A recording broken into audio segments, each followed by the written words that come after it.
Hello dear students, आप सभी का स्वागत है आपके अपने फेवरेट यूट्यूब चैनल लक्ष्य अकेडमी पर। डियर स्टूडेंट्स, हमारे इस यूट्यूब चैनल पर आपको हर एक क्लास के मैथ और साइंस के बेहतरीन रिकॉर्डेड वीडियोस मिल जाते हैं। साथ ही अगर आप लाइव क्लास करना चाहते हैं तो हमारे इस चैनल पर लाइव क्लास भी कराया जाता है। इसके साथ ही अगर आप हर एक वीडियोज़ के नोट्स और पीडीएफ पाना चाहते हैं तो आप हमारे टेलीग्राम और व्हाट्सएप ग्रुप में जुड़कर सभी नोट्स और पीडीएफ प्राप्त कर सकते हैं, और ये सब एकदम बिल्कुल फ्री है।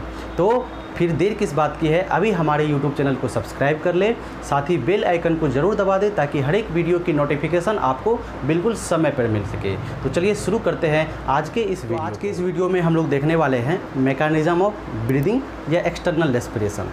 तो डियर स्टूडेंट्स, जैसा कि मैंने आपको पहले ही बताया है कि ब्रीदिंग में दो मेन प्रोसेस होते हैं, इनहेलेशन एंड एक्सहेलेशन। इनहेलेशन में हम लोग क्या करते हैं कि हम लोग ऑक्सीजन इन्वायरमेंट से ऑक्सीजन अपने लंग्स में लेते हैं, और एक्सहेलेशन में हम लोग कार्बन डाइऑक्साइड अपने लंग्स से बाहर रिलीज़ करते हैं। तो चलिए देखने वाले हैं कि इस प्रोसेस में क्या क्या चेंज आते हैं हमारे रिब्स में, हमारे लंग्स में। इन सभी चीज़ों को हम लोग डिस्कस करते हैं। तो सबसे पहले यहाँ पर मैं अलग अलग करके आपको यहाँ पर लिख देता हूँ। तो सबसे पहले हम यहाँ पर देखेंगे इनहेलेशन एंड एक्सहेलेशन इनहेलेशन के केस में हम लोग ऑक्सीजन को क्या करते हैं, इनहेल करते हैं, लंग्स में लेते हैं, और एक्सहेलेशन के केस में कार्बन डाइऑक्साइड को अपने लंग्स से बाहर भेजते हैं। तो यहाँ पर इनहेलेशन के केस में क्या होता है और एक्सहेलेशन के केस में क्या होता है, इस दोनों ही प्रोसेस को हमें क्या करना है, अच्छे तरीके से समझना है। तो चलिए देखिए, यहाँ पर इनहेलेशन में सबसे पहले जैसा कि आप लोग जानते हैं कि हमारा जो लंग्स है वो पूरे के पूरे हमारे डायफ्राम पर टिका हुआ है। डायफ्राम जो कि एक मस्कुलर स्ट्रक्चर होता है और डोम शेपेड होता है, ठीक है। तो देखिए, जैसे ही हम क्या करते हैं, जैसे ही हम सांस को अंदर खींचते हैं, इनहेल करते हैं, तो हमारा जो डायफ्राम का मसल है वो क्या होता है, कॉन्ट्रैक्ट होता है। और कॉन्ट्रैक्ट होने के कारण जो हमारा डोम शेपेड मसल है, डोम शेपेड जो हमारा ये मसल है, ये क्या होता है, ये इस तरह से स्ट्रेच हो जाता है और सीधा हो जाता है, यानी कि फ्लैट हो जाता है। तो हम यहाँ पर बोल सकते हैं कि इनहेलेशन के केस में सबसे पहले क्या होगा कि जो हमारा डायफ्राम है इसके मसल्स में क्या होते हैं, कॉन्ट्रैक्शन होता है, जिसके कारण ये डोम शेपेड से क्या हो जाता है, फ्लैट शेप हो जाता है।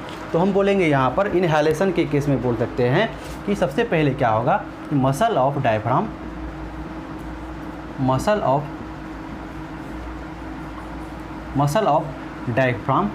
कॉन्ट्रैक्ट्स। डायफ्राम के मसल्स में क्या होगा, कॉन्ट्रैक्शन होगा, जिसके कारण इसका शेप जो है वो चेंज हो जाएगा। शेप किस तरह से हो जाएगा, तो ये डोम शेपेड से किस में बदल जाएंगे, तो डोम शेपेड से ये फ्लैट हो जाएंगे।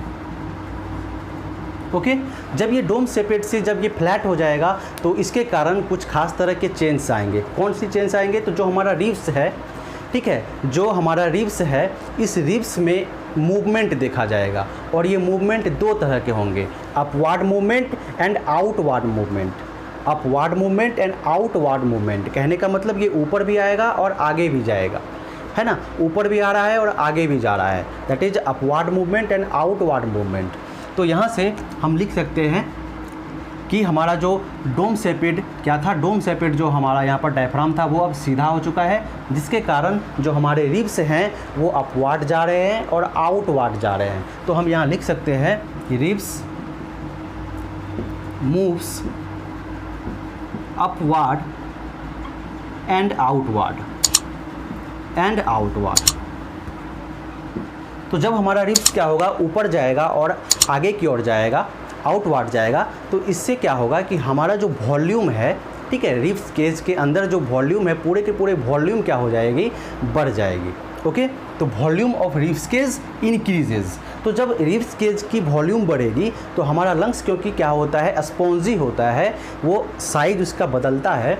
तो जब क्या होगा कि हमारा रिब्स केज का साइज बढ़ेगा, वॉल्यूम बढ़ेगा, तो हमारा लंग्स भी क्या हो जाएगा, बड़ा हो जाएगा, हमारे लंग्स के भी वॉल्यूम क्या हो जाएंगे, बड़े हो जाएंगे। तो हम यहाँ से लिख सकते हैं वॉल्यूम ऑफ आवर लंग्स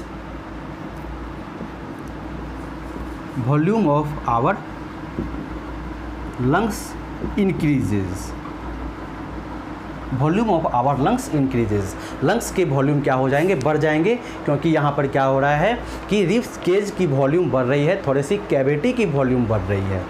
अब यहाँ पर वॉल्यूम ऑफ लंग्स इंक्रीजेज। अब वॉल्यूम बढ़ने से क्या होगा, जैसे ही वॉल्यूम बढ़ता है लंग्स का तो प्रेशर क्या हो जाता है, कम हो जाता है with respect to the outside, with respect to the environment. तो हम बोल सकते हैं यहाँ पर कि आगे क्या होगा कि इसके बाद pressure inside the lungs, pressure inside the lungs decreases. तो हमारे लंग्स के अंदर जो प्रेशर बने हुए थे, मेंटेन्ड थे, वो अब क्या हो जाएंगे, वो कम हो जाएंगे। और जैसे ही हमारे लंग्स के अंदर प्रेशर कम हो जाएगा with respect to the environment, तो क्या हो जाएगा कि इन्वायरमेंट का प्रेशर हाई हो गया और हमारे लंग्स का प्रेशर कम हो गया। तो जो एयर जो ट्रैवल कर जाएगा वो हाई प्रेशर से लो प्रेशर की ओर ट्रैवल कर जाएगा, यानी इन्वायरमेंट से वो हमारे लंग्स में एंटर कर जाएगा। ठीक है, तो इसका फाइनली जो रिजल्ट होगा वो क्या होगा, ये air comes to our lungs, comes to our lungs। तो ये पूरा का पूरा जो प्रोसेस है ये इनहेलेशन में इस तरह से हमारा प्रोसेस चलता है। इनहेलेशन यानी कि ऑक्सीजन को इनहेल करना, ऑक्सीजन को अपने लंग्स के अंदर लेना। तो क्या क्या हो रहा था इसमें, सबसे पहले जो मसल हैं, ठीक है, जो डोम शेपेड हमारा डायफ्राम है वो रिलैक्स हो जाएगा, वो उसमें कॉन्ट्रैक्शन होगा तो वो फ्लैट हो जाएंगे। ये डोम शेपेड से क्या हो जाएंगे, ये फ्लैट हो जाएंगे। इसके कारण जो रिब्स इस डोम शेपेड फ्लैट स्ट्रक्चर पर टिके हुए थे ये ऊपर चला जाएगा, यानी यहाँ पर मूवमेंट होगा। रिब्स के अंदर दो तरह के मूवमेंट होंगे, upward movement and outward movement. तो यहाँ पर upward movement and outward movement होगा, जिसके कारण यहाँ पर जो हमारा चेस्ट कैविटी है या रिब्स केज है या थोरेसिक कैविटी है, इसके वॉल्यूम क्या होंगे, बढ़ जाएंगे। और जब इसके वॉल्यूम बढ़ेंगे तो हमारा लंग्स, क्योंकि क्या होता है, स्पॉन्जी होता है, वो साइज़ अपना बदल सकता है। तो अब क्या होगा कि इसको फ्री जगह मिलेगा, स्पेस मिलेगा, तो ये अपने साइज को बढ़ा लेंगे, जिसके कारण वॉल्यूम लंग्स का बढ़ जाएगा। अब वॉल्यूम बढ़ने से क्या हो सकता है कि प्रेशर कम हो जाता है। अब प्रेशर कम हो जाएगा विथ रिस्पेक्ट टू इन्वायरमेंट, तो इन्वायरमेंट में हाई प्रेशर और हमारे लंग्स के अंदर लो प्रेशर, तो एयर जो है बाहर से वो हमारे लंग्स के अंदर आ जाएंगे। तो ये हो गया हमारा प्रोसेस किस चीज़ का, इनहेलेशन का। Now the next process is exhalation. तो एक्सहेलेशन बिल्कुल ऑपोजिट होगा किसके, इनहेलेशन के। ठीक है, तो इन एक्सहेलेशन में यहाँ पर क्या होगा इसे देखना है।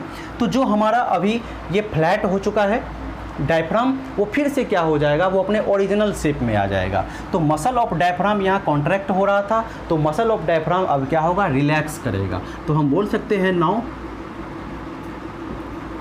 Muscle of diaphragm relaxes.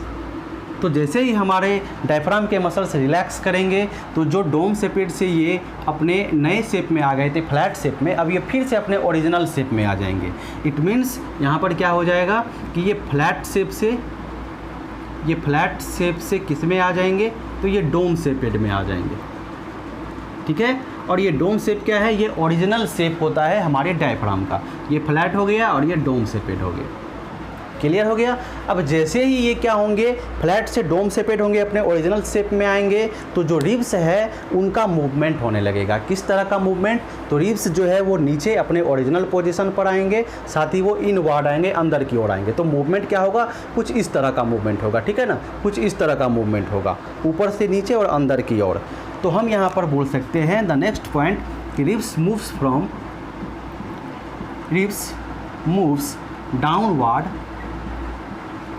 Downward and inward.